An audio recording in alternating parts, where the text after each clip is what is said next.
the CEO is kind of like the loneliest job in the world, right? So having that CFO who can really be your business partner, sounding board, advisor, I think that's what they want. Just for our listeners, Juwan is the CEO of Zingtree. That's who Juwan is. Not pronounced Juan, but Juwan. Yes. Juwan, spelled Juan, pronounced Juwan. I think this came from Mike Tyson, actually. Like, you can have the best strategy in the world until you get punched in the face, right? You're both wrong. Okay, you're both wrong. And so I call it the baby snake syndrome because you have no experience, you have no sensitivity to if this model is actually executable. Is it reasonable? And if the board's hearing two different things from the CEO and CFO, it's a sign of dysfunction. It's a sign of maybe these two aren't getting along. It's a sign of these guys don't know what the hell they're doing.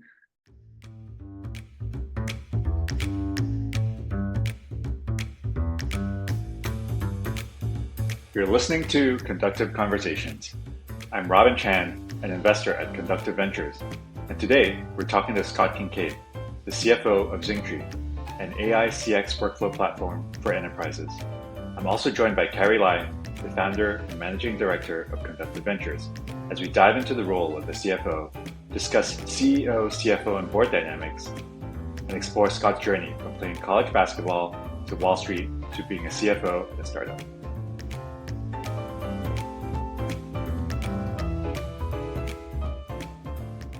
So before we dive in, let me share a quick background on Scott. Scott, you joined Zingtree in 2021, and you're responsible for financial operations, Corp Dev, and investor relations. Prior to Zingtree, Scott was the head of finance for F2, then known as Facebook Financial, which was Meta's initiatives in fintech and blockchain. And before that, Scott was the CFO of WaterSmart Software. It was a B2B SaaS company, which was acquired by Vertex One in 2020. Scott, you started your career on Wall Street as an investment banker. You were at JP Morgan. This was followed by investment roles across different fund strategies, hedge fund investing, private equity, seed stage investing.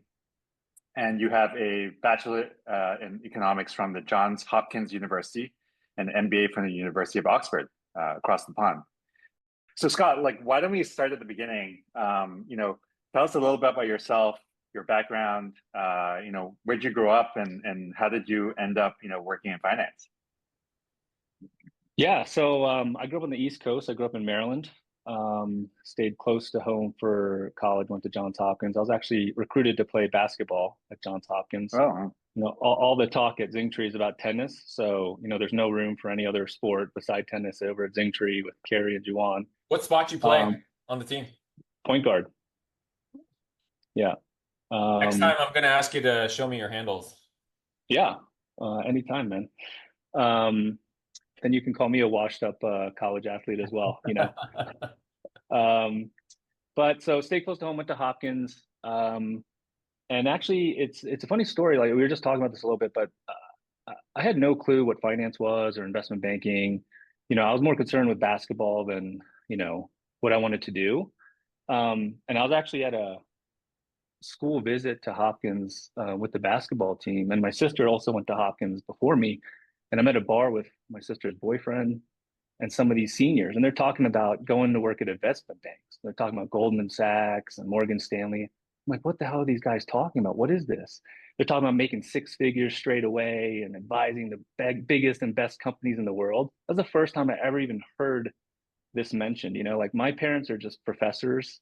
They're just quiet. They read books, super smart, but that's just been a foreign world. So that was literally the first time. And then, of course, I was interested at Hopkins. I studied economics and business, and then I just kind of dove into this world of finance. I don't know if you guys ever read that book, like Monkey Business. Remember that book back in the day? That's a prerequisite for going into investment banking. Right. So I read Monkey Business. I read Liar's Poker. Watched the movie Wall Street, and I'm like, I'm going for this. This is happening. And I think Hopkins isn't a big feeder school for Wall Street, and so in addition to school, like the big thing, and I tell anyone that's looking for a job or a career these days, period, I just did as much real world experience as I could. So while I was at Hopkins, I worked at Legg Mason, part time after school. I worked at a boutique investment bank in Baltimore called Signal Hill. and I had a summer internship at a little PE shop in Maryland called JPB Capital, and then ended up getting, the summer internship at JP Morgan, the 10-week, drink from the fire hose, like what the hell is going on? Not just the job, but now you're in New York City, et cetera. And so that was kind of like the path, through school, like learning about what investment banking was, getting super interested, and then just getting focused to get that job, which, as you guys know, is not easy. It's I don't know, tens of thousands of resumes for, 100, 200 spots type thing. There's also like a kind of a sports analogy to finance, where you're analyzing the numbers and you're kind of, understanding the story with those numbers, right? So you're able to, just like when you're analyzing basketball stats and you're like, oh, this team shoots a bunch of 3-pointers, or they're dumping it down low, or they can't rebound, they can't rebound. So like, let's go attack these weaknesses, right? It's like taking the numbers and kind of creating that narrative and creating that, helping it form that strategy. And I think that, is super interesting about finance, that the numbers can then be attached to kind of the narrative and the strategy. So those are kind of all the things that led me to JP Morgan and kind of an interest in finance and numbers.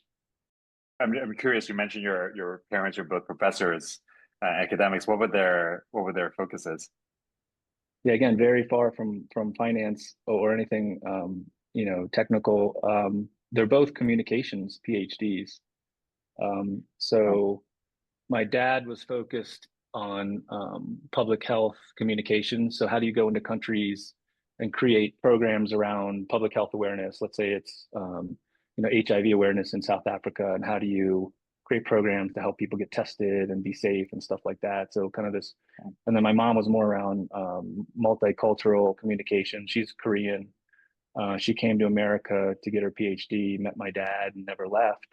And she's more about like cross, multicultural communications, and then into like media communications, and how different cultures interact and whatnot. So very different from, of course, like in social science, there's always numbers behind it, right? The data you collect, and you're running models, and you're trying to understand, through surveys and stuff like that. It is data oriented, but again, very far from Wall Street. I mean, you did a couple of years of investment banking at JP Morgan, and it didn't turn you off from finance, it seems like, because you just went deeper in. Yeah, I think unless you're kind of a lifelong investment banker, you guys can probably attest there's like kind of a love-hate relationship with that experience. I don't regret it a moment, because you learn so much in such a short period of time. You're surrounded by really smart people, seriously ambitious people. It really helps set a tone for your career. Having said that, I think, investment banking is kind of a middleman role, right? A broker role. You're playing the middleman between buyers and sellers of either capital, or buyers and sellers of businesses. And to facilitate that transaction, you have to understand the business, you have to understand the numbers and all that stuff. So you really understand corporate finance, corporate strategy, stuff like that. But I felt this desire, and I still feel this desire, to just see more angles of things.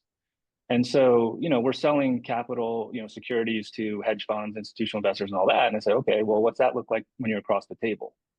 And I think a lot of investment bankers, analysts, end up going to VC like Carey, or to private equity or hedge funds, or into like corporate development, which, for me came later.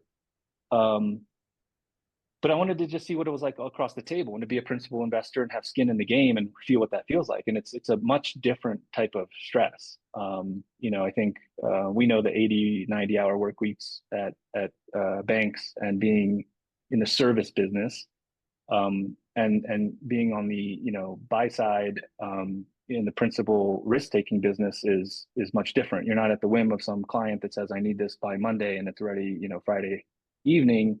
But you're taking real principal risk. You're putting other people's money at risk that entrusted you with it. That's what you guys do, right?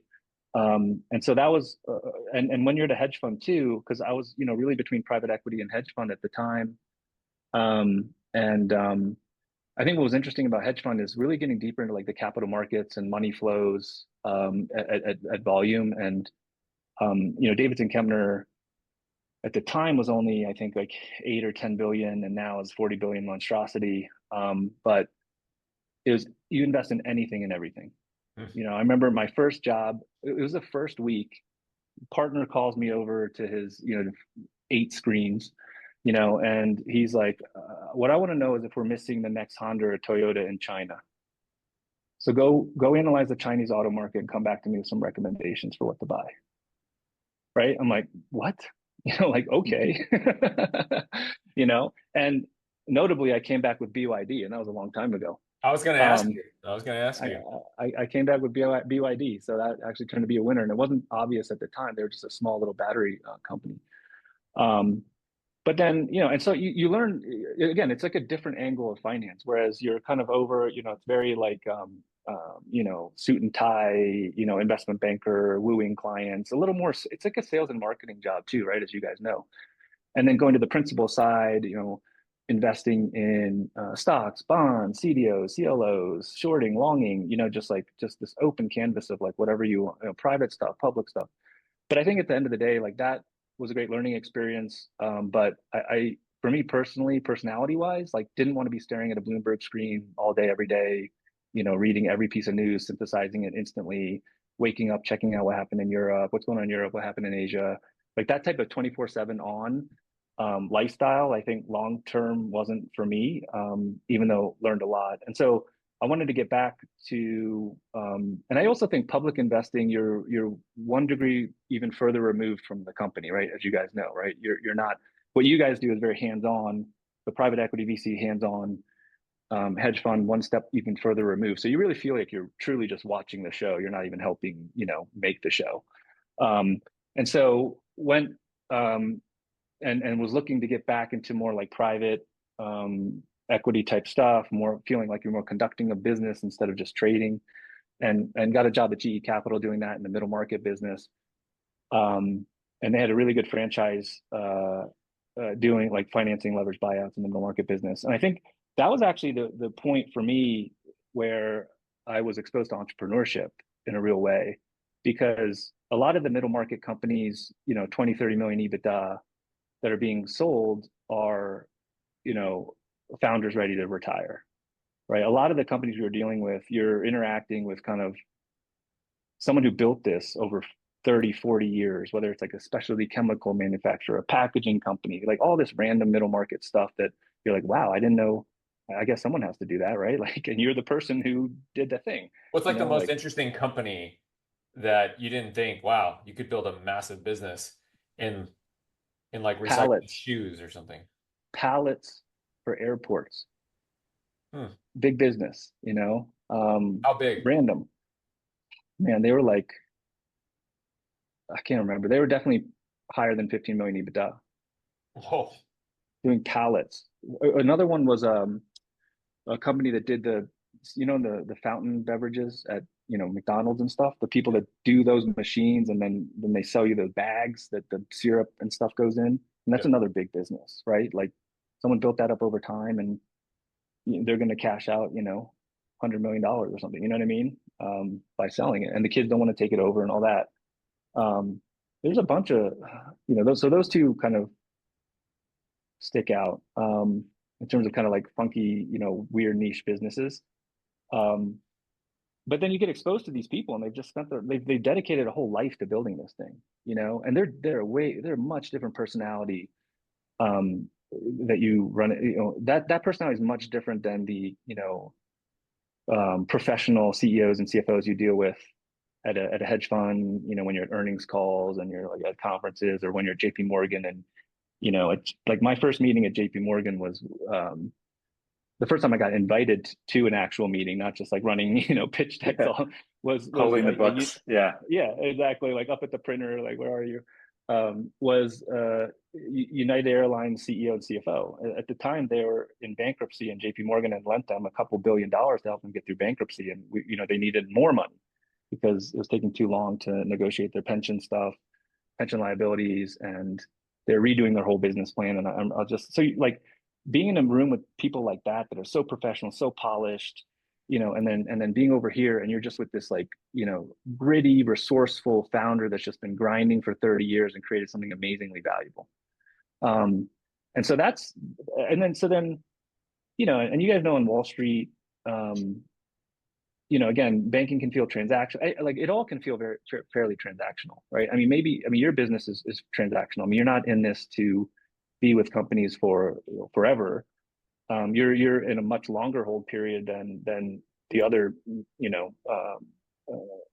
like than PE or public trading, obviously, and definitely not, a transactional like banking. But I really wanted to get closer to the action. I wanted to feel like, I was actually there with my hands on the business building. I wanted to feel like I was building, like there was something that wasn't like totally satisfying from just the Wall Street angle and those three things, and being exposed to people that are just like rolling their sleeves up and building was really inspirational. And so I was just like, I need to go kind of see what that looks like now, right? What does that side of the table look like? And so for me, it was very hard to, extricate yourself from the New York sphere and bubble and finance in general, where everyone's just like desperately holding on to their seat. And so that's why I actually went overseas to Oxford. I just wanted to get out. I didn't want anyone to care that I was a banker at JP Morgan or anything. I just wanted to like go get an MBA experience that was just much different, and just think about all the things I took for granted with business. You know what I mean? When you're just like a hardcore finance person, right? And so I went to Oxford, and I didn't know exactly what I wanted to do. I was very interested in like social impact investing. Again, that desire to want to do something a little more meaningful, satisfying. Definitely was thinking about what would it look like to be on the operating side of the table. And so got to Oxford, and the two main, like again, similar to like Hopkins, like the two main things that drove my MBA experience was, I didn't even know it, but there's a the biggest student-led seed fund is run out of Oxford. And so like within the first 2 weeks, they're presenting this thing, and they're like, well, students are going to run it. Who wants to like run this thing, right? Like run it and then hire your fellow students to go run it with you. Like who wants to be the managing director? So I applied for that. And because of my experience, I got the lead role in that fund. And the goal there is to write 50,000 pound checks, effectively, like seed checks for anyone that's coming out of the Oxford ecosystem. And so that was an incredible experience to hire so quote unquote hire 10 fellow students, which is kind of weird too, but it was fun. And then run this thing like a business for a whole year, and including presenting to the trustees that oversaw this thing and getting the deals approved and whatnot. Then the second experience was, then I spent a summer where I went to Silicon Valley for the first time. A lot of my studies were also focused on kind of entrepreneurship. I was very interested in the beginning of life companies, because at JP Morgan, you're dealing with mature companies, Davidson Kempner, mature, and then so I was always kind of working on mature or end of life companies, and I was really interested in what the beginning life companies look like, right? What does the inception look like? Not the when you're grown up or when you're like dying. And so got a consulting gig at Capricorn Investment Group, which is Jeff Skoll's fund. Worked a summer there, and it was less on the investing side, and it was more on, they wanted help in some of the portfolio companies. And so that was like the real point where I was like, wow, this is what I want to do, right? So I was basically parachuting into a couple portfolio companies that had big strategic initiatives that needed financial analysis, right? So like example would be there was an investment in a solar manufacturing company. They were analyzing a joint venture in China where they're teaming up with manufacturing company over there, and they were getting a big loan from the Bank of China, and someone had to like model out this term sheet and see if like it made sense. And then there was a presentation to the board. I'm like, this is super interesting, because I'm basically doing the type of financial analysis that I know how to do. This is not new to me, but it's driving a huge decision for this company, like a meaningful change of trajectory, and and having the yay or nay on that. I said, so this is interesting. This is the game I wanted to be on, where you're not just watching the show or like or financing the show, but like you're in the show. You know what I mean? So there's still that inkling of like, oh, should I try VC properly in Silicon Valley? But that's when I said, oh, I really want to get into the operating side. Like let's just go see what that is. And so then I was just looking for roles that I could transition to, and the first role, similar to you, Robin, was like a corporate development role, because what's the best place for someone with our background to enter a company? It's corporate development, Yeah. right? Broad strategy, acquisitions, partnerships, big strategic, chunky decisions. And But so at the that time, was becoming a CFO like on the radar, or it was, I don't think it was actually. I think I was still too held up, maybe in the back of my mind, with this kind of like acquisition, transactional type of mindset. And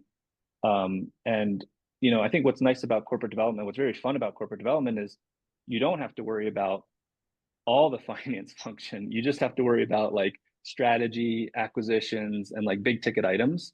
And I think a lot of people just stay there with our backgrounds, like because it's just fun and you just get to work on those like super critical pieces of the business, right? It wasn't until the gig after at WaterSmart where I was hired as like a head of finance, where then I'm overseeing like the accounting and the audits and these other things, and that was new, and the corporate development and the investor relations and the fundraising. So, and that's when it was kind of like overseeing all of this is very interesting to me, and it does click that I do want to kind of have my hands in all of these different things. And then it was like, okay, I could see CFO role as being something interesting to me. Yeah, I think it's interesting because I've worked in a corp dev role, as you mentioned, also like supported my CFO in previous companies. Like you do need kind of different personalities. I think corp dev still has a bit of that deal making, deal chasing kind of personality, and finance is like you almost need to be conservative, more stable. So I'm curious, in your experience, kind of transitioning from going corp dev to then taking on the head of finance role, like was it a natural fit for you at first, or did you have to kind of learn some things about yourself in becoming the CFO you are today? and in many respects, Scott, too, it's like you're really, even in a corporate development role, even though it's under the guise of an operating company, it's not really an operational role, so to speak. Right. Right? Like you're talking Right. about these deals, JVs, acquisitions that are really transformational for a company potentially. But Mm-hmm. again, it's a moment in time. It's not every single day, every single month, every single quarter. And Right. so I'm really curious, like when you transition to an operational role, how do you think about kind of literally a true operational role versus still being like a deal guy? Yeah. There's a lot of things you have to learn as a CFO. So like just to like fast forward a second to like my time at Meta, which was eye-opening because you're within a huge finance stack, and it's when you get that mature, when you go from like a small company to a bigger company, you obviously have to start taking off some of your hats, right? Like, at a startup that you guys invest in, everyone needs to be wearing multiple hats, right? But as you start to grow up, some of those hats come off and you get to focus on your real core strengths. And so when you get to somewhere like Facebook, it's like, okay, I'm like in this finance pillar. That's like what I do. And everyone else in these other things around me are just like experts at what they do. So there's no reason for me to even like dabble. But within finance stack, there's like numerous pillars that you have to work with and coordinate with, right? So there was an accounting team. There was a technical accounting team, which is separate because we're dealing with blockchain. No one knows how to account for this stuff. There's a treasury team, right? Because we're moving money. And so now, what's going on with the treasury team? There's a tax team because we're on all these countries and you're dealing with money movements and different tax treaties and all this stuff, right? Transfer pricing, right? Then there's a FP&A team that does the budgeting. There's a biz ops or / strategic finance team that's really doing kind of some of that internal consulting work. Then you have your corp dev team, you have your investor relations team. So you break down finance into like these 8 categories, and you're like, holy shit! Like, you didn't learn this in business school. You definitely didn't learn it as an investment banker, or a hedge fund guy, right? So that's at scaled form. And so even when you back it up to like when I went to WaterSmart, and you're kind of taking baby steps into like learning, that there's so much to think and worry about.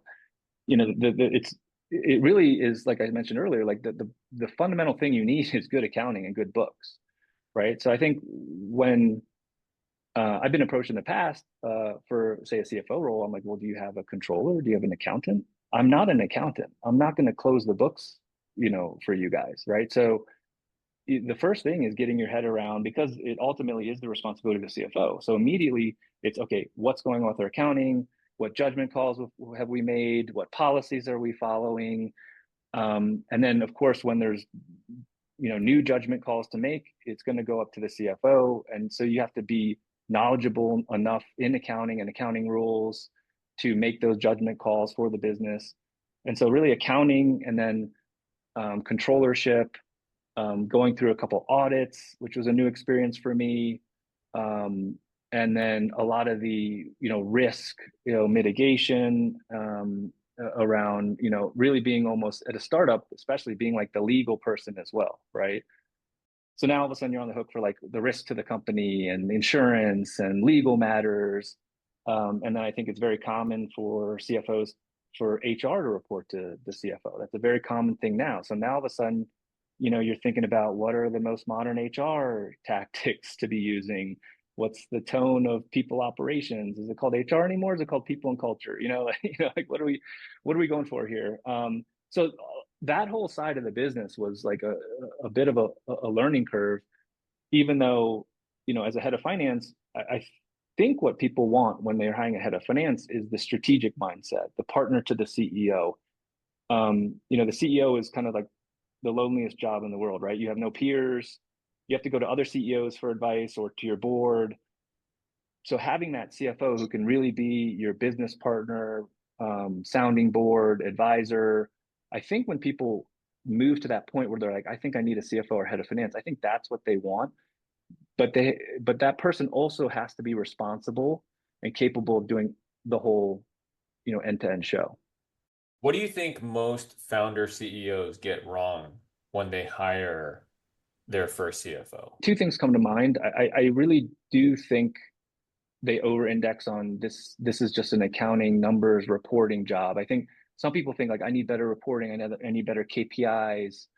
And I think they kind of limit, in a way, it's limiting what this role could or should be, right? Because I think the demands from this role should be much higher than, I just want better reporting, I want a better handle on the business. That's part of it, but you're really limiting yourself if you're saying that's kind of what you need. And I think the second thing is, like the CEO CFO relationship needs to be one of just incredible like transparency and honesty and hard discussions and yelling and making up. It's not a trivial thing to hire someone that you can't have that relationship with, because again, then you're just leaving value on the table, right? You're kind of underselling what this role could do for you and help with you and support, the CEO. What do you think investors or boards miss or don't maybe have blind spots to when it comes to CFO board dynamic or relationship, or CFO to investor relationship? I think what's scary to think back on being an investor now is how much you don't know about what's really going on. You know what I mean? And I think being on Wall Street, there's so much arrogance about the assumption that you do know what's going on. I mean, I was sitting at a hedge fund where my peers sitting next to me, we're investing, trading in and out of multi-billion-dollar automotive companies, and this guy's like, I could run this thing better than the CEO. We should fire him. And I'm like, you've been sitting at a desk on Wall Street for like 4 years. What do you mean you can run this automotive company better than the CEO? So so it's almost like, and maybe you have to take that stance, obviously, because like you are investing into uncertainty. You're never going to know every single thing, right? All the diligence in the world isn't going to maybe uncover everything. Obviously, your job is to uncover as much as you can and make the appropriate decision. But I think there's just so much day-to-day stuff that's missed. There's so many people issues, I think, that aren't missed. I think, one thing about transitioning from, finance to the operating side of finance is, people is just paramount, right? And it's very underappreciated, especially like an investment bank where it's like almost it's a hierarchical structure. You have deal teams, it's one voice at the top, the message gets sent down the line, and And it's very much the opposite case when you're in a company. It's very messy. You're dealing across different departments. There's communication issues, there's cultural issues, et cetera. And this idea that when you're running a business, you're always thinking like a GM of a sports team. Like, do I have the right seats? Do I have the right people in the seats? Do I need to trade out of these seats and upgrade? Do we have a championship team here? And I think it's hard to express that to the board. It's hard to express, we have weaknesses here, or we can't execute as good over here because of, these types of people, and it's going to take us 6 months to flip these over type thing. So I think people is a big aspect that is hard. And obviously you guys invest in people at the top, right? The CEO and the leadership team, and then you're trusting those people to then go handle the rest of the people. But that's it's difficult. It's a constant, evolve. It's a constant battle, right? I think it was like the Gainsight CEO at one point was like, every year at the beginning of the year, I have to ask myself, am I the right person for this job going forward? And that's every seat. That's the case for every single seat. In terms of our strategic direction this year, do we have the right people in the right seats, or do we need to change something? I think that's really hard to do.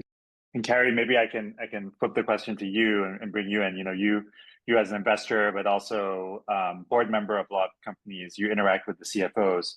And we've spoken a lot about when we hire and help companies make their first head of finance or CFO hires, kind of the profile and background that you look for and think, are make them a competent CFO. Like what do you look for, and what have you found, in those meetings to be the profile of effective CFOs? I think one of the biggest benefits of someone being trained in investment banking is to really look at companies as a whole. And when you're 21, 22, coming straight out of college, there aren't that many jobs out there that give you a holistic view of a company. And I think that oftentimes roles, and maybe you experienced this, Scott, at Facebook, most roles pigeonhole you really quickly, where you can become experts in like cash or like treasury or whatever. Mm-hmm. And so oftentimes it's difficult for people to understand how cash and receivables and all these other components interact with each other so that you can manage on a consolidated view an entire business. And so I think when you get trained at such a young age to think at a high level, but then have the technical capabilities to actually think, okay, so how do we forecast? How do we grow this? What are the inputs? I call it, how do you operationalize a financial plan? I think that is absolutely critical. So what I look for is someone who can think strategically, but also act operationally. And there's a duality to that in a CFO where it doesn't always exist. And so I'm kind of curious to flip the question back to you, Scott, how you've grown as a CFO in those two components. Like, it's clear you've got the strategic side. I wonder if that's an area of expertise that you just naturally lean more into, and you've had to build up more of the technical, like going through audits and, getting GAAP and all this stuff that maybe historically you're like, maybe we can just have a really strong controller do all that. I think because, everything rolls up to me. So I think I've never been a, person that can just rely on the controller and say, I don't have to care about that, and maybe there's different situations where a banker can kind of, parachute in and only focus on the stuff that he or she wants. If you kind of surround yourself. But I think, the fact that it rolls all up to the CFO, you have to get in the weeds, at least initially, to understand, everything that's every little moving piece. But I think, part of what you're talking about also is, and I don't know if you've seen this over your investing career, or if it's just different with startups, but I do think the role of the CFO also has evolved. Whereas, 10, 15 years ago, it was really an accounting controller function, and you'd see a lot of controllers getting promoted to CFOs, and it was really like, stay in that lane. And then I think there was this, move towards, well, I really want this to be a strategic partner now. I want them to look at the whole business holistically, because I do think numbers can inform strategy and reporting and KPI, board reporting, investor relations, Corp Dev. So now all of a sudden it was like, okay, well, I need this person to be strategic too. And I think the latest is kind of what you honed on, which is this person now needs to be operational and tactical, and I don't think it's just within the finance function, by the way. Like you mentioned GAAP and accounting and controllership and audits, like that's yes. I actually think when I think about operational, it goes into the departments. Like you really need to understand what is going on in sales, what is going on in marketing, what is your P&E team doing, and that's the P&E side for me, not being a technical person from a software engineering side of things. That's been difficult to get into the weeds on. How do you know your CTO or VP of engineering is how can you approve this budget? How can you sign off on this headcount? You have to know what they're building and why. Even if they're choosing a piece of, like, say they want to go open source versus commercial software, and one's free, one's going to cost, but the free one requires more build out because you have to do, to build your own features and functionalities around that. How do you assess that investment as a CFO, right? And I think another thing we didn't touch on is with the background of investment banking and principal investing, like, I do always think as an investment mindset, like of capital allocations and returns always, right? So, and that whether it's a flight to Europe or a company offsite or investing in 5 engineers, right? It's all investment, opportunity cost, ROI. And I think that's another piece that we haven't touched on that, is part of the strategic mindset and part of, helping maximize the enterprise value of a business. So I think operationally, for me, means you really need to understand what's going on in these other aspects. And that's in 2 ways. One, you want to provide the least amount of drag on the business as possible. I think one thing that I say is to team members is everyone in the company should be here to grow the business. No one is a cost center. No one should be putting drag on growth. And so if you aren't helping or enabling the growth of this company, then this is not for you. Maybe you should be turning a crank elsewhere. Let's say you run a budget and marketing is over budget. Okay. If you didn't know anything, you'd be like, that's bad. Right. But is it bad? Why are they over budget? Did they get some incremental return? Being under budget is not necessarily a good thing. Maybe you're limiting your growth. So you have to understand these things. And when someone comes to you and says, hey, this has been working, I want to double up the amount of money we're putting towards this. You don't want to spend a whole month, interrogating this thing. You want to be plugged in enough that you can say, yep, let's go. I think this came from Mike Tyson, actually. Like, you can have the best strategy in the world until you get punched in the face, right? Oh yeah, Mike Tyson is famous for saying that. So so that's, we should listen to him about, running companies. But so okay, you were an accounting type of persona, then you were asked to do strategy. Is that good enough? Because what's strategy worth without execution? So if you're actually going to have accountability to the strategy you're setting, you got to get down into the weeds of, is this really executing? And that comes back to people, process, tactics, experimenting.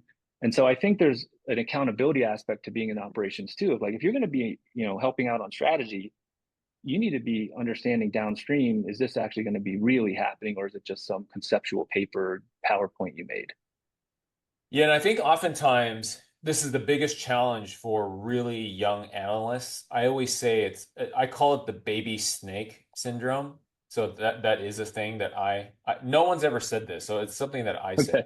And it's called the baby snake because if you were to get bitten by a snake, and God forbid that, Robin or Scott, you ever get bitten by a snake.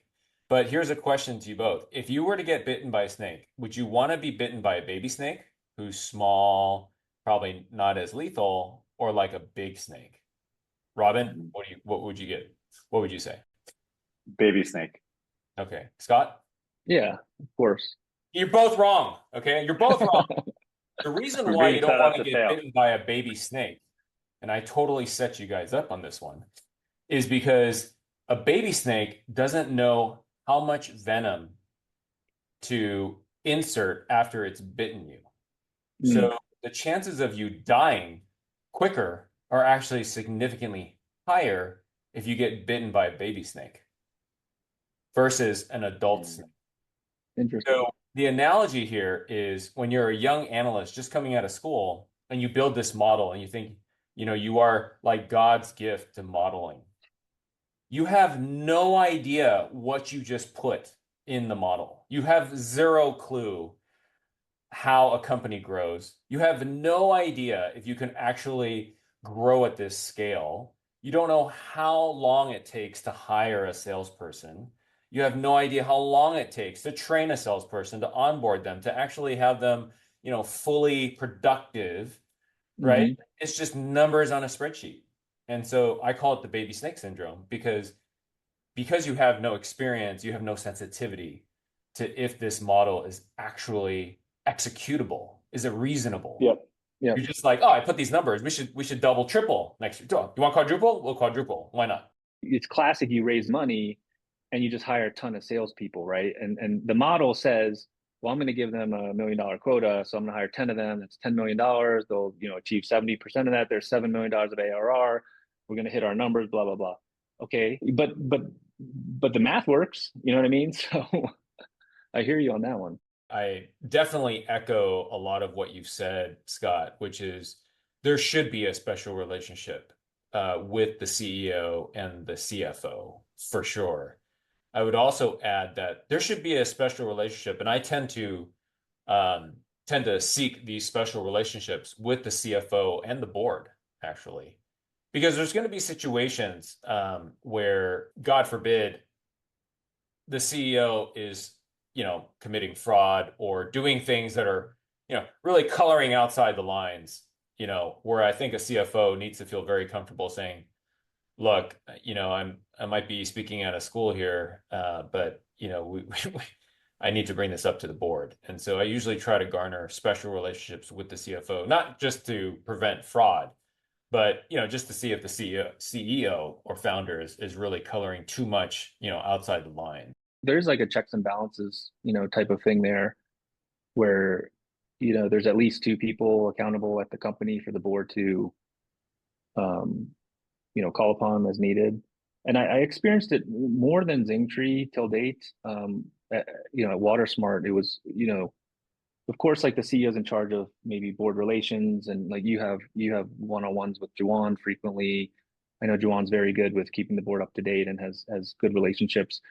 Um, but maybe I should work on that here at Zingtree a little bit more. But at WaterSmart, it was a board member could call the CEO, or he or she could call me out of the blue too. And sometimes they're trying to triangulate like what's really going on here.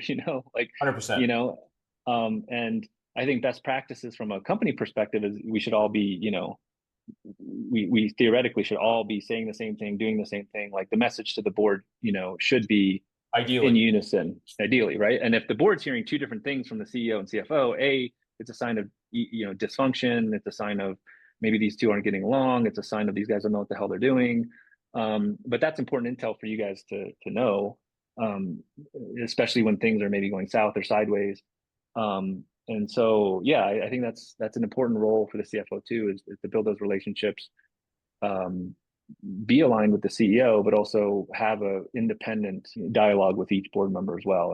What advice do you have for folks, who may one day want to be a CFO, or maybe they're kind of thinking about it, to know whether they'd be good for it? Yeah, I think first and foremost, it comes with a ton of responsibility, and so I think that's something that, when you've maybe been in the seat a while, can kind of be taken for granted. But I'm an officer of the company. I sign a lot of the documents. It's a 24/7 job, right? Not the way that like banking was, but like I am always available 7 days a week, 24 hours a day, for Carey, for Juwan, for the business, for a customer, right? Like, but I think it's just like the responsibility of being an officer of the company. So that's one. Two, like you do have to be really cognizant of where you're coming from, en route to CFO, and then what you need to learn, um, and um, and get into your tool belt, to get to CFO, right? So, people ask me this actually a lot. I mean, you can come from any angle. You can be a junior accountant. You can be a CFO someday. Controller, you can be a CFO someday. FP&A, your whole life at some big company. You can be a CFO someday. Banker, CFO. Like you can come from these different areas, but you have to be very cognizant to round out what you don't know, and um, And so for me, like we talked about, there was like this whole like operational side with the accounting and the auditing and some of the risk stuff that I really had to jump into head first. And I did not take that lightly. It wasn't like, oh, I'll learn this on the go over the next year or two. It was like, no, I'm going to focus on this in my first 90 days and get my head around this like immediately, you know. And if you're coming from the accounting side and you haven't seen that, or any coming from any role where you haven't seen that full company view that you were talking about, Carey, how are you going to get that? How are you going to get the strategic mindset? How are you going to be thinking about ROI? How are you going to be thinking about capital allocation decisions? How are you going to break out of GAAP rules and closing the books every month to now I can really, you know, help build a budget and where we should be allocating money, or even beyond that, what real strategic initiatives should we even be setting before setting a budget, right? So you have to figure out ways to round out your skill set and get those experiences. If you're at a small company, like a startup, I think you do have that opportunity, like I had, to kind of quickly see across the whole thing. Obviously, when I was at Meta and being kind of head of finance for a business unit, I'm seeing across all those pillars. So I really can dive into all of them. But I think at a bigger company, let's say you're coming up the ranks of like FP&A, how are you going to get exposed to accounting? How are you going to get exposed to, say, treasury? How are you going to get exposed to corporate development and strategy? You're going to have to go figure out either moving around and getting experience in those things. You just have to be strategic on what you're missing on and figure out ways to fill those gaps in so that you can prove, when it's your time to be considered for a CFO role, prove that you have the entire skill set, or if there are a few things still lacking, that you're capable of quickly getting up to speed on those, in a credible way. And both you and Carey have talked about kind of your strong relationship with Juan, the CEO. Like, was that a conscious effort on your part, kind of like to be complimentary to him, or to kind of like, be kind of like that thought partner to him, or how did you, develop that over the time you've been at Zingtree? Yeah, I think so. For Juan and myself, it's unique because I've actually known him. Well, I've known him and his family. I went to undergrad at Hopkins with one of his brothers, so I've known his family for quite some time. Having said that, we weren't, that close, but we kind of there's this trust of like two families knowing each other type thing. And when he first asked me, so I remember I was at Facebook. He was looking for his next gig, and so he wanted to reconnect. He came to the Facebook campus. For the free lunch. Free lunch and all the ice cream you can eat, right? Yeah, that's wrong. Good on you. That's when he brought up this opportunity with Zingtree, because he knew the two founders, and the two founders asked him to be the CEO and take this thing to the next level. Had been bootstrapped for 5 years. And he said, "What do you think about this business?" And I said, "It sounds interesting."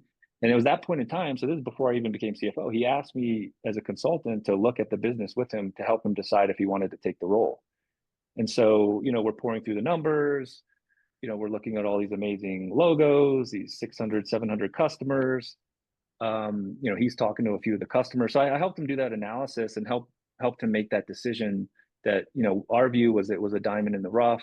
It was not without a tear, but could really be shaped and molded to something, very valuable. And I think that was a big decision. I mean, taking a CEO role is a big decision, and so I think the fact that I could be there for him, again, already as a sounding board, take care of the number side of things in terms of diligence and help him there, I think, went a long ways. And it was really when he wanted to do the Series A that he said, "Scott, like, what's going on Facebook? Do you want to come and join me on this thing? I want to do a Series A and really, put the pedal down." It wasn't an easy decision for me because, I'm sitting here at Facebook. It's very, hard to leave big tech, just like it's hard to leave banking, I guess. It's hard to leave big tech, and it's super interesting. And again, similar to banking, you're surrounded by like super smart people, and everyone's super ambitious, and it's like really good environment. And so there's a lot of hard conversations. I think before you even hire a CFO, like there has to be a long kind of courtship, for lack of a better word, where if you don't know this person, especially, like you really need to get to know them. Like you need to get to a comfort level where you can say anything, be yourself, be authentic,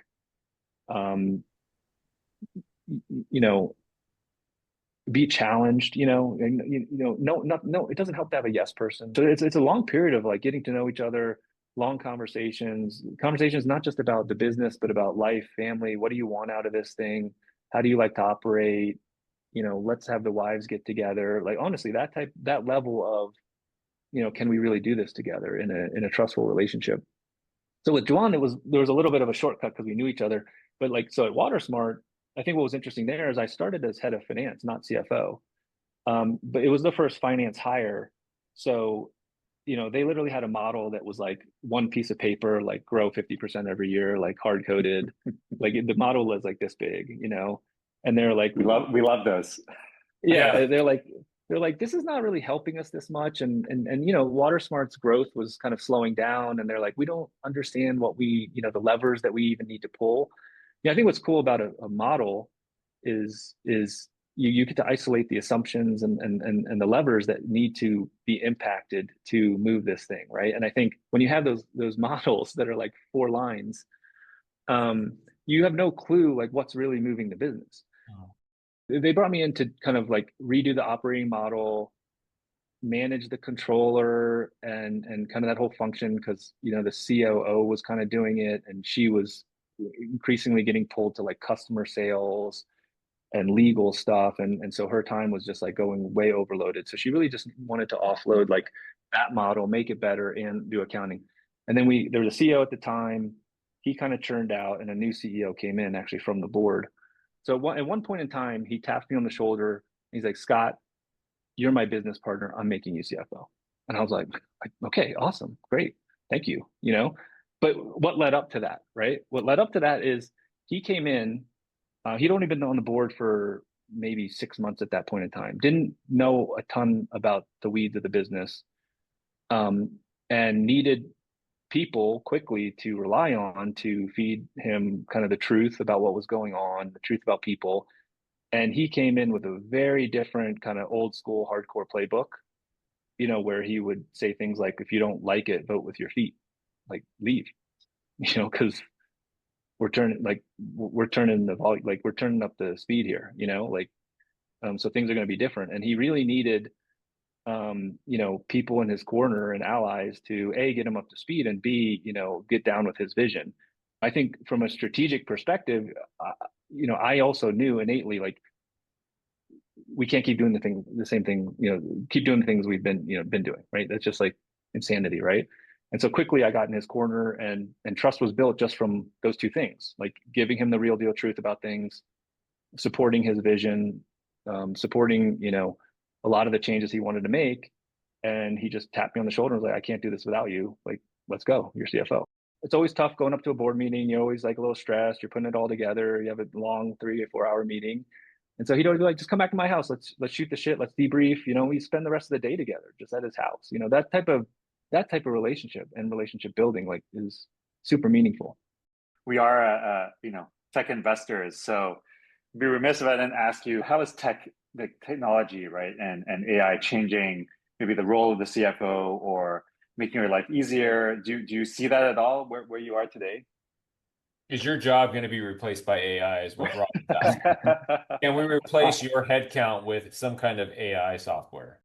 The lift has to be meaningful enough for you to switch out your entire processes, procure a whole new thing, change your whole team, maybe even get rid of someone, as you're implying, right? Like you need a meaningful value lift, right? And I don't really see that. I mean, in the finance stack, I don't really see that meaningful of a lift for the switching costs, and even across AI in general. I don't think we've seen that kind of meaningful lift yet. I mean, we sell AI product too, and there's so much hesitation because it's like you're not exactly like blowing me away. It's going to take me 6 months or a year to implement this thing. It's very expensive. I can't, like there's just we're not there yet in general with AI. I think, but I do think it's going to evolve. I do think, I mean, accounting's all around rules. What is AI good at? Just literally feed it the GAAP handbook and say, go follow this thing and close my books for me. But then there's a lot of judgment, right? I mean, it's not just There's a following lot, rules, it's also how you interpret the rules, which is the right? level of judgment that maybe you trust an AI engine or not. Yeah. And I wonder too, like if the stakes are too high for a company's financials to be even a little bit wrong, because you don't know how the AI processed stuff. Yeah. I think you'd want two things. I mean, first of all, you'd want like a complete kind of white box, what decisions did you make, what happened here. You'd also want these judgment calls. You want like what they call human in the loop with AI now, right? Like you'd want the judgment calls escalated, because that's what happens today with my accounting team. Like the real tough calls get escalated, and so AI should do the same. So you kind of want that auditability, and then you want the judgment calls escalated. But in theory, that will have kind of resource implications if that does exist, right? I also think I think for startups, I don't know, maybe I should probably like spend more time diving into this, but I do think, it's not like we have very like hugely complex operations, et cetera. I think maybe there's a world now where you could have a single person, managing this kind of this new age tech stack, and go for a much longer period of time before you need to add, too many people. I think that's, probably the near term more of a reality. But there has to be a point in time where you have enough complexity and enough situations going on that actually is worth it, right? So maybe at some stage it's worth to kind of automate these things, because closing our books, ARAP, stuff like that, it's not that time consuming right now for us, and it's just not worth, the juice is not worth the squeeze to go jump into some of these things. Or some of these FP&A platforms are just incredible. Like they take in all this data, they do the models for you, even with, I mean, you've seen some of these things like Mosaic and others. Like it basically like is like a full blown analyst, with data integrations and sensitivities and all this stuff. But just plug and play reporting.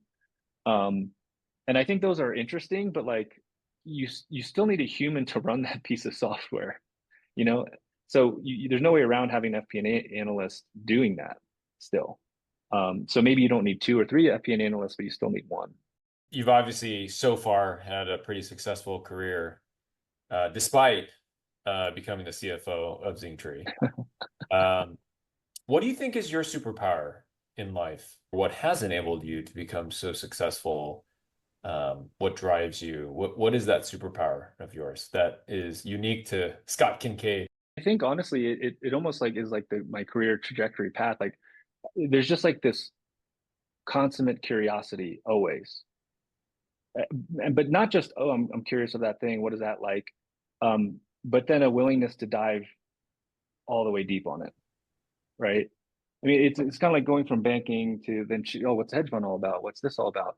What's a company all about? And it's not just a curiosity, but then acting on that curiosity and then going very deep, into that. And I think it's kind of like how you have to run companies now anyways. I mean, like a lot of people talk about this like founders mode, and like getting into the weeds and stuff like that. You have to be curious, and you have to be able to dive deep into that, and then having an opinion, right? It's more than just like, so there's a curiosity, going and learning it, being resourceful enough to go learn it, having enough risk appetite to go do it, go do it.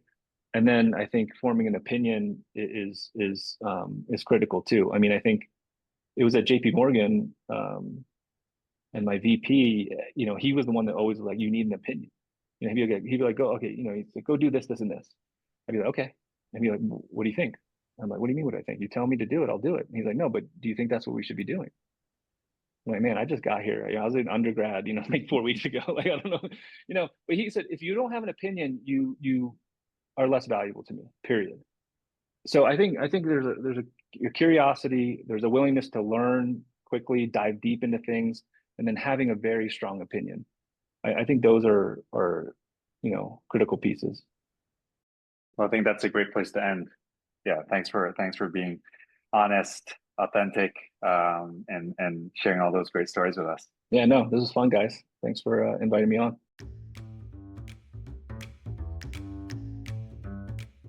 How did you get into basketball? How did you end up picking that sport?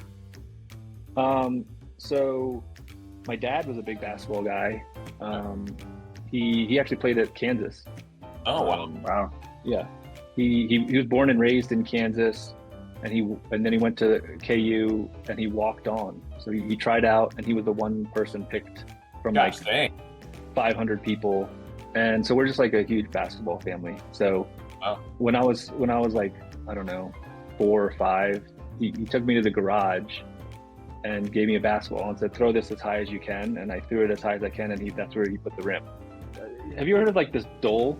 It's like the 1-year birthday party for Koreans. Yes. Korean kids. Yes. Very, very. So, and then did you, what were the 3 items you put in front of her? Yeah, exactly. So you put all these items, right? It could be like a lot of money, meaning you're going to be wealthy. It could be like a pen, you're going to be a scholar. It could be a book, you're going to be, and then we put a basketball too. Oh, okay. And we're sitting there, and she doesn't know what to do. She's 1, and everyone's like holding their breath. Yeah. And she picks up the basketball, and the whole room's like everyone starts jumping up and down, like, oh, that's hilarious. Pick the basketball, like all these other things, like everyone just wanted her like to pick the basketball. They're pretty funny. Nice. That is so her future set. Well, am I the second? Is this the second one? I'm not gonna lie. I listened to the first one, Carey. Is this the second or what? Dude, you're the 15th person to have watched that beyond my parents. So I heard you at the end. You're like, who's gonna watch this? You're like, parents, brothers, cousins. Yeah. No, you're the His third. parents watched it. You're the third. I think you should name this podcast One Plant. One Plant. I love that. There's a Netflix show by that hilarious comedian that's called like something by the Fern or something. Yeah, like two ferns. Between two ferns. Between two ferns. Yeah, that's why you should call this One Plant.